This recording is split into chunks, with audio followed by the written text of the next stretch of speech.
តាមរឿងដំបូងចូលហ្វានកថាក្មេងនេះទោះបីជារឿងកំសាកបន្តិចមែនប៉ុន្តែគេក៏មានភាពស្មោះត្រង់ចំពោះគ្រូរបស់គេខ្ញុំយល់ហើយដែលប្រតិជាជាស្រឡាញ់ក្មេងនេះខ្លាំងនោះភ្លាមនោះចូលហ្វានក៏តបវិញថាខ្ញុំមិនបានសម្លាប់គ្រូរបស់ឯងទេនិយាយបានត្រឹមនេះគាត់ក៏ជប់វិញព្រោះតែបានឃើញហងពូឈីងធាននឹងបានម្ដងហើយឈីងធាននិយាយឡើងថាឯងមើលហើយឬចូលហ្វានតបវិញតែខ្ញុំអាចបដិសេធការជើញរបស់លោកប្រូតូចហងពូយ៉ាងម៉េចទៅឈីងធានតបវិញកេរឈ្មោះរបស់ឯងនេះពិតជាដូចទង្វើមែនឯងគឺមិនលើកលែងសំបីតែអ្នកទុនខ្សោយបានគួយមិនតជាមួយនឹងទង្វើរបស់លោកនេះសម្រាប់អ្នកទុនខ្សោយមានតែបន្ទាបកេរឈ្មោះរបស់ខ្លួនឯងទេចូលហ្វានតវិញមុននេះខ្ញុំគ្រាន់តែធ្វើលេងទេតើកុំប្រាប់ថាពួកគេនេះមានតម្លៃធ្វើឲ្យពលលោកយំនោះឈិនធានតវិញប្រកាសជាអត់ហើយរួចឥឡូវនេះខ្ញុំគឺបានមកដល់ប្រសិនបើឯងចង់លេងនោះគឺឯងមកលេងជាមួយនឹងយើងបានរួចអាក្មេងនៅចិត្តឯងនោះចាត់ការតាមអ្វីដែលឯងចង់បានទៅហើយចាំយើងបង្រៀនឯងនឹងថាអំណាចថាមកពោប៉ុណ្ណឹងវាយ៉ាងម៉េចយៀនហ្វូដល់ពេលបានលើអញ្ចឹងទៅគេនេះក៏រៀងភ័យផងដែរតែណានៅក្នុងចិត្តគិតឡើងនេះមិនមែនជាបញ្ហានោះទេទាំងគ្រូទាំងសិស្សត្រូវស្លាប់ក្រោមដៃរបស់ចូលហ្វានដែលចូលហ្វានគឺជាសត្រូវរបស់ពួកយើងតែបើស្លាប់ក្រោមដៃសមាជិកគ្រួសារខ្លួនឯងគឺសោកស្ដាយហើយចូលហ្វាននិយាយឡើងយៀនហ្វូអារម្មណ៍និងមនោសញ្ចេតនារបស់ឯងធ្វើឲ្យឯងជឿចាប់គាត់ក៏អោនទៅចិត្តណាបន្តថាយើងរីណាស់ពេលដែលឃើញសត្រូវខ្លួនឯងធ្លាក់ក្នុងស្ថានភាពជឿចាប់បែបនេះហើយឥឡូវយើងគឺមិនទាន់ចង់សម្លាប់ឯងនោះទេឬក៏វាយទៅលើយៀនហ្វូដែលបន្តថាបើសិនបើឯងនៅតែចង់ស្លាប់នោះអាចមករកយើងបានយើងនឹងបញ្ជូនឯងឲ្យទៅជួបជាមួយនឹងខ្មោចគ្រូរបស់ឯងចងចាំបើសិនបើឯងចង់បានជីវិតដែលរងទុក្ខវេទនានឹងឯងមករកយើងបានយើងប្រកាសជាបញ្ជូនឯងឲ្យទៅជួបជាមួយនឹងគ្រូរបស់ឯងនៅឋាននរកឈិងធាននិយាយឡើងចូលហ្វានខ្ញុំមិនដែលលើថាឯងគឺមានក្តីមេត្តាទេជាពិសេសទៅលើរឿងដែលអបិយោជន៍បែបនេះចូលហ្វានទៅវិញអ្វីដែលខ្ញុំអាចនិយាយបានខ្ញុំគឺជាព្រះឈិងធាននិយាយឡើងថាបើសិនបើឯងមិនទាន់ចង់ផ្ដាច់ទៅហើយចាំយើងជួយឯងក៏បានរួចក៏សម្បើទៅរកយៀនហ្វូគឺភ័យមែនតើប៉ុន្តែដៃរបស់ប៉ែនេះមិនទាន់ទៅដល់យៀនហ្វូឡើយហើយទង្វើរបស់ប៉ែនេះគឺចង់សាឡបងជាមួយនឹងចូលហ្វានប៉ុន្តែចូលហ្វានបានឃើញចឹងគឺមិនមានប្រតិកម្មអ្វីនោះទេប៉ែនេះចាប់ផ្ដើមគិតហើយតើខ្លួនគេនឹងអាចទាំងមានកំហុសយ៉ាងម៉េចទៅរីឯចូលហ្វានក៏សួរដូចទៀតយ៉ាងម៉េចហើយបានជាជប់អញ្ចឹងឈិងធានទៅវិញគេនេះគឺជាមនុស្សដែលមិនអាចប្រើការបានហើយខ្ញុំក៏ចង់ចាត់ការនេះដូចគ្នាប៉ុន្តែតើអ្វីដែលដឹងទៅនៅក្នុងអារម្មណ៍របស់ខ្ញុំនៅពេលនេះក៏មានចិត្តព្រះខ្លះដែរក្រោយពីបាននិយាយអញ្ចឹងចប់អ្នកទាំងពីរនេះក៏បានសើចឡើងព្រមគ្នារួចយើងក៏បានឃើញមានមនុស្សចម្លែកម្នាក់គេឈើមើលពីចម្ងាយដោយគិតថាតើគេម្នាក់នោះមែនទេដែលធ្វើឲ្យហងពូឈិងធាននឹងមានការចាប់អារម្មណ៍ល្អណាស់មើលទៅកាន់គេនោះដូចជាមិនធម្មតាឡើយបើប្រៀបធៀបទៅនឹងហងពូឈិងធានអាលអត់ចូលហ្វាននេះសមនឹងរសនិយមរបស់ខ្ញុំជាងដែលជាអ្នកវឹកហាត់បិសាចអំណាចល្អជំនាញក៏ល្អប៉ុន្តែក្នុងចំណោមពីរនាក់គេនោះតែម្នាក់ណាគេដែលខ្លាំងជាងខ្ញុំមិនមែនជាមនុស្សដែលជ្រើសរើសសម្រាមជួយទៅដល់ជនបរាជ័យនោះទេណាស់តែដឹងថានៅក្នុងធានយូនេះបានផ្ដល់កំណើតដ៏អស្ចារ្យបែបហ្នឹងការធ្វើរមាមើលទៅនេះខ្ញុំគឺមិនចំណាយពេលអត់ប្រយោជន៍ឡើយចំណែកនៅខាងនេះឈិនធាននិយាយឡើងឯមើលទៅនេះត្រូវតែដើម្បីចង់យកក្របថ្នាំពិសិដ្ឋចេញពីខ្ញុំប៉ុន្តែកុំគិតថាលើកនេះយើងងាយស្រួលដែលឯងដូចជាលើកមុនឯសោះឥឡូវនេះចូលមើលបង្ហាញយើងតើឯងនឹងមានអ្វីខ្លះរួចក៏បង្ហាញចិញ្ចៀននៅមានផ្ទុកក្របថ្នាំនោះចូលហ្វានសាមទៅរួចទៅវិញឯងគិតថាយើងនឹងជាមនុស្សល្ងងវាយគ្នានៅលើដែនដីរបស់ឯងលក្ខខណ្ឌដែលឯងបានលើកឡើងនេះគឺមិនសមហេតុផលតតែសោះអាប៉ែនោះក៏ទៅវិញត្រូវហើយវាពិតជាអញ្ចឹងមែនប៉ុន្តែបើសិនបើមិនមែនរឿងមួយនោះតើឯងមើលទៅនេះធ្វើអ្វីទៅតែបើសិនបើឯងមិនអាចយកឈ្នះយើងបានឯងគឺមិនអាចទទួលបានក្របថ្នាំពិសេសនោះទេតែយ៉ាងណាចិញ្ចៀននៅលើដៃរបស់វានឹងក៏បានបាត់ហើយតើតើវាបាននិយាយចប់ទើបតែចាប់អារម្មណ៍ថាដៃរបស់វានឹងក៏បានបាត់ចិញ្ចៀនចូលហ្វានកាន់ចិញ្ចៀនរបស់វាដោយសួរថាតើមុននេះឯងនិយាយអ្វីគេបីអ្នកគេណេះឃើញចឹងក៏ផ្ញើបានដែរតើចូលហ្វានអាចធ្វើអញ្ចឹងបានយ៉ាងម៉េចរីឯបកគោចម្លែកនេះក៏ចង់ដឹងតើស្នេហ៍អ្វីទៅដែលចូលហ្វានបានប្រើមុននេះវាចម្លែកខ្លាំងណាស់សូម្បីតែស្ដេចម្នាក់នេះក៏មិនអាចបានដឹងដែរចំណែកចូលហ្វាននិយាយដូចថាខ្ញុំមិនទៅនេះគ្រាន់តែចង់បានក្របថ្នាំពិសិដ្ឋទៅវិញទេឥឡូវនេះគឺទទួលបានហើយរួចខ្ញុំក៏មិនមែនជាសត្វឆ្កែអញ្ចឹងគឺមិនរំខានការងាររបស់ពួកឯងទេនិយាយអញ្ចឹងរួចគាត់ក៏បានបើកស្លាបរន្ទះនឹងហោះចាក់ចេញទៅយូសានឃើញអញ្ចឹងក៏ចង់និយាយប៉ុន្តែហងពូឈិងធាននោះក៏ខាត់ឬក៏ឲ្យអាប៉ែសនហ្វឹងនោះផ្ដល់ចិញ្ចៀនវាឲ្យមកកាន់គាត់មកអញ្ចឹងមានន័យថាចិញ្ចៀនដែលចូលហ្វានយ៉ាងមុននេះគឺខ្លាំងទេអាប៉ែសនហ្វឹងក៏តបលោកប្រធំគឺអស្ចារ្យមែនឲ្យចិញ្ចៀនដែលមានក្របថ្នាំហ្នឹងមកកាន់ខ្ញុំចិញ្ចៀនចូលហ្វានដែលបានយកទៅមុននេះច្បាស់ណាស់ពេលដែលបើកមើលប្រកាសជាមិនមានអ្វីឡើយចិញ្ចៀនទទួលយកចិញ្ចៀននោះហើយតបវិញថាយើងធ្វើអញ្ចឹងគឺដើម្បីកុំឲ្យបាត់បង់ក្របថ្នាំវាប្រហែលជានឹកស្មានម្ដងទេដែលយើងឲ្យក្របថ្នាំទៅកាន់មនុស្សពិការទុកនោះតែយើងនៅតែមិនជឿថាគេនោះគឺមានល្បឿនលឿនបែបហ្នឹងនោះឡើយចូលហ្វានម្នាក់នេះពិតជាមិនងាយស្រួលក្នុងការដោះស្រាយជាមួយទេ តែណាចិញ្ចៀនដែលគេបានទទួលយកមកនេះស្រាប់តែបានពីដៃរបស់ខ្លួនដល់អញ្ចឹងក៏ដឹងថាជាទង្វើរបស់ជូហ្វានឬក៏ស្រែកហៅឈ្មោះគាត់យ៉ាងខ្លាំងជូហ្វានបង្ហាញខ្លួននៅខាងក្រោយរួចហៅទៅកាន់ពួកគេនោះ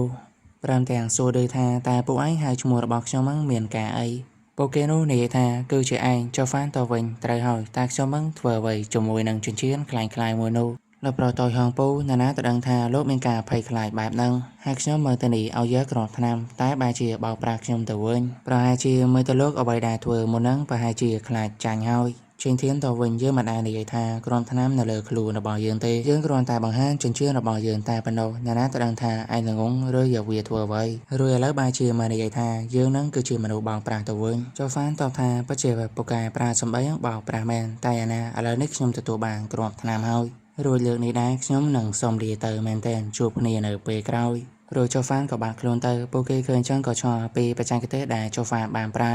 ើយូសានិយាយឡើងលោកប្រុសធំការដែលទទួលបានផលប្រយោជន៍ក្នុងពេលខ្លីហ្នឹងមិនមែនជារឿងសំខាន់ទេជូហ្វានគេម្នាក់នេះគឺមានសមត្ថភាពអាចកំបាំងពេកហើយពួកយើងត្រូវតែរកវិធីដើម្បីដោះស្រាយជាមួយនឹងការបាត់ខ្លួនរបស់គេនោះបើសិនបើពួកយើងមិនអាចចាប់គាត់ឃុំបានថ្ងៃដែលពួកយើងប្រយុទ្ធគ្នា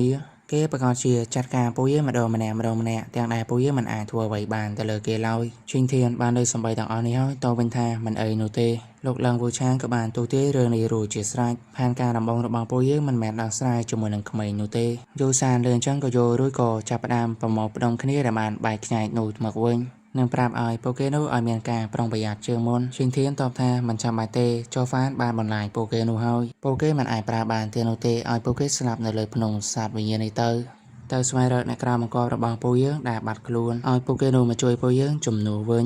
ខ្លាចគ្នាចូលសម្រាប់កូនចាស់ដែលត្រូវបានជូហ្វានបន្លាយលើកមុនហ្នឹងឈិងធានគឺមិនខ្វាយខ្វល់ពីពួកគេនោះទៀតទេឯកូនចៅដែលមកលើភ្នំស្ដេចសត្វវិញ្ញាណនេះដែរប៉ុន្តែមិនទាន់បានជួបគ្នានឹងចាំយកពួកគេនោះមកប្រើប្រាស់ឈិងធានឃើញតែមកពួកគេនោះអញ្ចឹងក៏សួរតើពួកឯងបានយកពីភាពខុសគ្នារវាងការជួយនិងការកប់សាកសពខ្លួនឯងទេអ្នកដែលជួយខ្ញុំដើម្បីសម្រេចបាននៅអ្វីដែលខ្ញុំចង់បានហើយកំចាត់នរណាគេចោលដែលចង់ប្រឆាំងជាមួយនឹងយើងរឿងនេះថ្ងៃមួយនិយមន័យរបស់វានឹងខុសគ្នារវាងជីវិតនិងការស្លាប់ពួកគេនោះដំបូងគឺបានជួយពួកយើងប៉ុន្តែនៅពេលឥឡូវនេះវិញពួកគេបានភ័យខ្លាចជូហ្វានដល់ចង់ប្រកាសជាផ្ដល់ការរំខានមកដល់ពួកយើងការដែលឲ្យពួកគេនោះចូលរួមបន្តកាន់តែធ្វើឲ្យពួកយើងនឹងស្ថិតនៅក្នុងគ្រោះថ្នាក់ទេនេះជាហេតុផលដែលខ្ញុំត្រូវតែបោះបង់ពួកគេចោលឬក៏ចង់ឲ្យជូហ្វានសម្លាប់ពួកឯងចោលក៏ព្រោះតែមនុស្សអត់ប្រយោជន៍ទាំងអស់នោះបើអ្នកនោះបានលើអញ្ចឹងហើយក៏ភ្ញាក់ផ្អើលរួចឈិងធាននេះនិយាយទៅកាន់យូសានតែឯងឆ្ងល់មែនទេហើយបានជាយើងដល់លែងក្រុមពមហយូនោះឥឡូវយើងប្រាប់ឯងព្រោះតែពួកគេទាំងអស់នោះបានខ្លាចទៅជាបន្ទុករបស់ជូហ្វានឈូឈិងឆេងនាងបានជួយយើងដោយប្រយោជន៍ហើ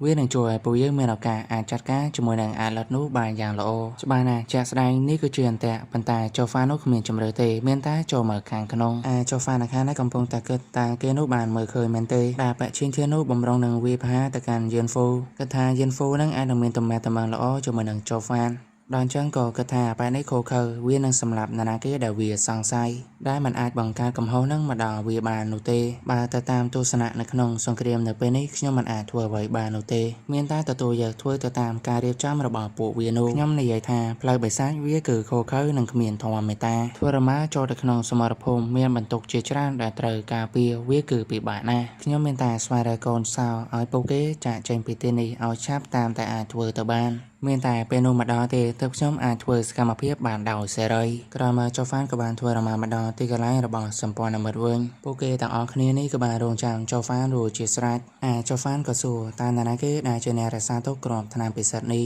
បានឃើញចឹងពួកគេម្នាក់គឺមានភាពភ្ញាក់ផ្អើលមែនតើចំណែកគ្រួសារទាំង3នៅខាងក្រៅក៏រីករាយផងដែរចានធាននិយាយឡើងក្មេងនោះបង្កបញ្ហាច្រើនតែគេនោះក៏ជាទីពឹងរបស់អ្នករាល់គ្នាដែរបើសិនបាននៅក្នុងសង្គ្រាមការដែលអាចធ្វើបែបនេះបាននឹងស្រាលទឹកចិត្តកងទ័ពឡើងមកវិញក្រោយមកសមរភូមិដែលប៉ាទង្គិចគ្នាតូចៗនឹងអាចនឹងយកឈ្នះបានតែនៅពេលនោះហ្វាងជួយប៉ៃក៏សួរទៅកាន់ចានធានថាតើម្នាក់នោះជាពេលណាគេគឺសម័យទៅលើលោកលាវដែលមានវត្តមានអបអរសាទរផងដែរចានធានឃើញចឹងក៏គិតថាអាឡិតជូហ្វាននេះក៏បានប្រឆាំងបញ្ជារបស់គាត់ម្ដងទៀតហើយតែណាគាត់ក៏តបទៅកាន់ហ្វាងជួយប៉ៃវិញថាលោកហ្វាងផ្នែករបស់ខ្ញុំមិនសូវល្អនោះទេអញ្ចឹងមើលមិនឃើញអ្វីឡើយហ្វាងជួយប៉ៃតបថាមិនអីទេខ្ញុំគ្រាន់តែចាប់អារម្មណ៍សត្វខាងវិញ្ញាណដែរតែទាញចំណាប់អារម្មណ៍របស់ខ្ញុំតែចាប់តាំងពីលោកមេតបធំមានការផ្នែកមិនសូវល្អអញ្ចឹងហើយខ្ញុំក៏មិនដេញដោលទេតែចានធានដឹងច្បាស់ណាស់ពេលសម័យទាំងអស់នេះគឺសោចំអកមកកាន់គាត់នៅខាងនៅវិញជូកឺចាងហ្វឹងដែលសម័យទៅកាន់ធានយ័នដោយនិយាយឡើងថាហាក់ដូចជាស្ម រភូមិតូចៗអាចនឹងកើតឡើងបន្ទាប់នេះហាក់ដូចជាលោកប្រុសតូចនឹងអាចនឹងទទួលបានលទ្ធផលអាក្រក់ហើយតែណាឡើងវូឆាងក៏តបវិញថាជ័យជំនះនឹងការបរាជ័យនៅក្នុងសង្គ្រាមជារឿងធម្មតាទេចានធានតបវិញលោកដឹងបានរំពឹងទុកនៅអ្វីដែលខ្ញុំបានឃើញខ្ញុំយល់ហើយមើលតែលោកក៏បានរៀបចំបានយ៉ាងល្អទៅហើយឡើងវូឆាងតវិញខ្ញុំមានភាពអាម៉ាស់ណាស់ដែលបង្ហាញជំនាញដែលមិនសូវល្អរបស់ខ្ញុំនៅចំពោះមុខលោកពួកគេគ្រាន់តែអាចដោះស្រាយរឿងតតែប៉ុណ្ណោះវាគ្មានអ្វីដែលជាប្រយោជន៍ធំដុំទេចាងហ្វឹងលឿនចឹងក៏តបវិញថាមើលទៅក្មេងនោះគឺអបអរសាទរលឿនពេកហើយយ៉ាងណានៅក្នុងចិត្តវិញវាមិនមែនជាបញ្ហាទេដែលជួយជំនះតូចតាចបានទៅលើមេរឹកនាំដែលមានកូនចៅជាមនុស្សខ្សោយតែប្រសិនបើសំបីតាចូហ្វានក៏ចាញ់បោកគេនេះដែរគេបានធ្វើឲ្យខ្ញុំខកចិត្តខ្លាំងណាស់ហើយនៅខាងនេះចូហ្វានក៏បង្ហាញដបថ្នាំនោះប្រាប់ប្រកាសណែរកគ្នាថាត្រឡប់មកវិញជាមួយនឹងជ័យជំនះអ្នកផ្សេងទៀតមកលើអញ្ចឹងគឺសុទ្ធតែរីរាយទាំងអស់ចូហ្វានក៏យកទៅវិញដោយបន្តថាការបង្ហាញនៅពេលនេះក៏បានបញ្ចប់ហើយពួកយើងត្រូវតែស្វែងរកគ្រាប់ថ្នាំនិងកូនសោផ្សេងទៀតគោលដៅរបស់ពួកយើងគឺជាជ័យជំនះនៅក្នុងការប្រកួតប្រជែងលើកនេះនៅពេលនោះធានយ៉ាងសួរទៅចូហ្វានថាតើឯងនឹងមានកម្រោងរក្សាទុកគ្រាប់ថ្នាំនេះតែម្នាក់ឯងឬចូហ្វានទៅវិញដបងរបស់ខ្ញុំធានយ៉ាងតាំងមិនទុកចិត្តលើខ្ញុំទេបើខ្ញុំយកវាទុកតែម្នាក់ឯងតើខ្ញុំគឺជាមនុស្សអាត្មានិយមឬធានយ៉ាងទៅវិញព្រោះតែពួកយើងបានឆ្លងកាត់បញ្ហារាប់មិនអស់ខ្ញុំដឹងច្បាស់ថាចរិតរបស់ឯងនឹងគឺយ៉ាងម៉េចឲ្យប្រាកដចូហ្វានសារឡើងដោយតបថាឯងយល់ពីខ្ញុំដែរឬខ្ញុំបានចាញ់ឯងហើយធានយ៉ាងតបថាបាត់មកទៅរួចឆាប់បកគោឲ្យមកអ្វីដែលនៅក្នុងដៃរបស់ឯងមិនមានសុវត្ថិភាពទេជាភាសាគ្រាប់ថ្នាំថ្នាក់ទី8នោះតែម្ដងចូហ្វានទៅវិញចាប់តាំងពីឯងមិនទុកចិត្តខ្ញុំអញ្ចឹងខ្ញុំនឹងលេបវានៅចំពោះមុខឯងក្រោយពីនេះខ្ញុំក៏បានយកវាមកវិញជាមួយនឹងការខិតខំប្រឹងប្រែងរបស់ខ្ញុំដែរបើសិនជាឯងចង់បានជាយាមដណ្ដើមវាចេញពីយើងមកធានយ៉ាងទៅវិញឃើញទេចរិតរបស់អាក្មេងនេះគឺគួរឲ្យស្អប់មែនបើសិនបើក្មេងនេះខិតខំមិនជោគជ័យក្មេងនេះនឹងផ្លាស់ប្ដូរទៅជាចោរលួចទាំងកណ្ដាលថ្ងៃមិនចាំបាច់លើកឡើងពីអ្វីដែលមាននៅក្នុងដៃក្មេងនេះទេគេគឺមិនដែលដកចេញមកវិញឡើយចូហ្វានសួរដូចវិញបើចឹងតើឯងអាចធ្វើអ្វីទៅនិងឃើញចឹងគាត់ថានេះគឺជាបរិយាកាសដ៏សុខសាន្តបំផុតអ្នករាល់គ្នាហាក់ដូចជាគ្រួសារដ៏ធំមួយដែលមានភាពរីករាយប្រសិនបើពួកយើងអាចត្រឡប់ទៅវិញចាស់ចេញពីភ្នំស្ដេចសត្វវិញ្ញាណនេះរឿងមួយនេះអាចកើតឡើងបានតតែមានបងប្រុសចូហ្វានប្រសិនបើនៅតែមានវត្តមានរបស់គាត់គឺនៅតែមានឱកាសដែលពួកយើងអាចឈ្នះសាររឿងបង្ហាញពីក្មេងម្នាក់នេះពួកយើងធ្លាប់ឃើញម្ដងហើយនៅក្នុងការប្រកួតស្លថ្នាំគេនិយាយឡើងថាមេគានៃការបំផ្លាញឬក៏មេគានៃភាពសុចរិតតើអ្នកគិតថាតើអ្នកអាចនឹងឈ្នះតាមផ្លូវមួយណាទៅនៅខាងនេះធានសាងនិយាយឡើងលបងចូហ្វានលបងគឺខ្លាំងជាងគេនៅក្នុងចំណោមពួកយើងហើយក៏អាចយកគ្រាប់ថ្នាំពិសេសនឹងបានត្រឡប់មកវិញផងដែរអញ្ចឹងវានឹងខ្លាំងទៅជារបស់លបងហើយលបងក៏អាចធ្វើការចម្រាញ់វានៅពេលដែលលបងកាន់តែខ្លាំងឱកាសឈ្នះរបស់ពួកយើងក៏កាន់តែច្រើនចូហ្វានតបថានៅពេលនេះមិនអាចធ្វើអញ្ចឹងបានទេ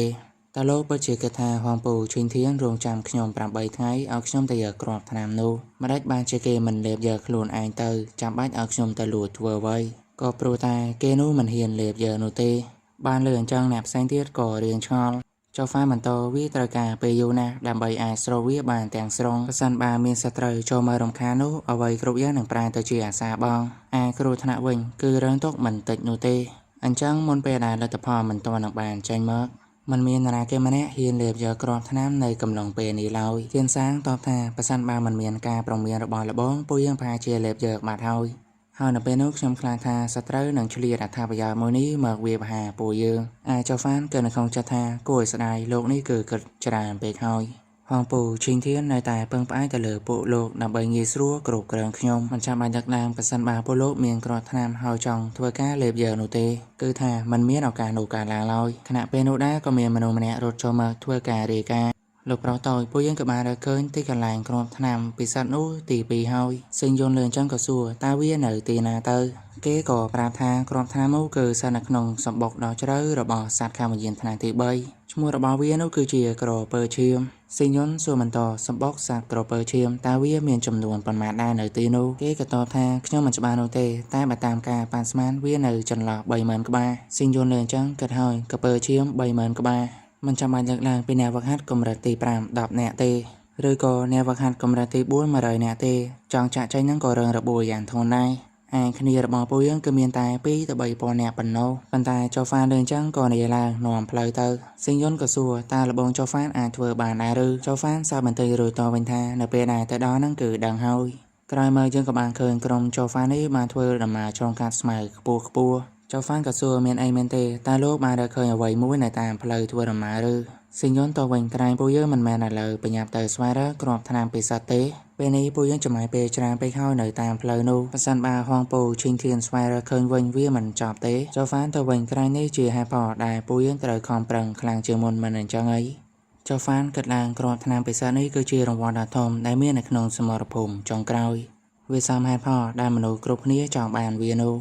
แต่จำเริญในปีนี้คือสไวร์โจรจันหนังกอนซาวจำนวนเอาเรื่องการบีบห้าปีฮวงปูชิงเทียนกรุบเปเวลีขยมกูตาเป็นโจรโปเกตลอดตะเวนอ่อยบานชับดำใบการบันทอยบรรทุกดาเมียนเลือคลุนขยมแต่เพลียมนู้โจฟานก็เลยนิ่งสายลางทาบอมเปล่าโจฟานขยมสไวร์เคยกอนซาวเฮยโดยกอนซาวนี้ดูเจียตะบงกรีสตาหลังจังรุยเวียคือเมียนปอกระหอมโจฟานเป็นมาให้ดังทานี้ประกอบเชียกอนซาวยินโจรใจระบาเวียคือเทียบเพลิงเอาแต่ผู้ยังสไวร์กอนซาวเทียบเพลิงยางนู้นังตีกันลายโจรใจเทียบเพลิงชมอาธเนียสมัติเพียบบรรจุนิ่งตลอดเตอเวงรุยเวียก็ดาวเปเบลียในชมมึงไตรบังไฮสมัติเพียระบอกชมได้รุยโกซาซาเตอนิ่งทาทัวบานโล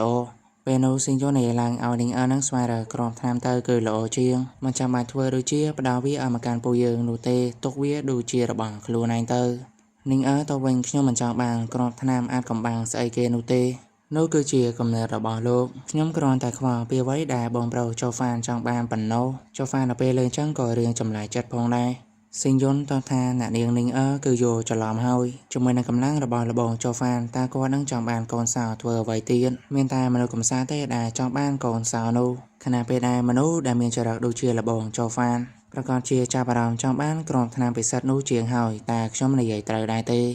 เจ้าฟ้านกระถางขยมจางบานกอนสาวตอนนี้จางอ่อยปูมนุษย์งงดูเชียปูไอ้ยังเมียนสวัสดิเพียบใต้บาเชียเลิกเยอะเรือโมนี่เมื่อสาวจมอกขยมตะเวงแต่ขยมกูแต่ควายควาปีเกจมัวระบอกขยมก็อ่อยปูเกนี่หากขยมทาเชียมนุษย์กำซาใต้บักขยมปัญโยเรือนี้เวียนเชียอุปสรรคเรียเรียงตลอดสัมปอนเมื่อระบอกปูยังเฮยก็เดินจังรุ่ยกระต่อเป็นทาระบงเกินในใหญ่ไตรเฮยกรองธนามปิศาจคือมีนำลายเชียงกอนสาวสำหรับจะจันนิ่งเรียนจังก็เรียงออนจันขยมกระทาขยมบาระเคยเอาไว้ได้บงเปล่าโจฟานจองบานเฮาเตตาเคยแบบนี้โจฟานก็ปราบหานิ่งกลมกาตก